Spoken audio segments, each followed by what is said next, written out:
کاملیان فیلم که به زودی در سینماهای سراسر کشور اکران خواهد شد. میخوان تسلیم بشن. پس تا وقتی من دستور ندادم هیچ اقدامی نمی کنین.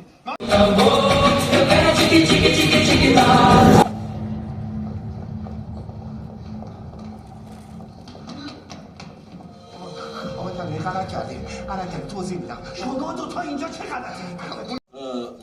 سند اون کجا بود؟ ما یه دونه سند داشتیم، شما 120 تا وام روش گرفتی دیگه. نه این یه سندی هست. یه سند دیگه؟ دوباره من داماد شدم. فداکاری کردم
يا بلدان الناس فرحانة من فرحتنا خير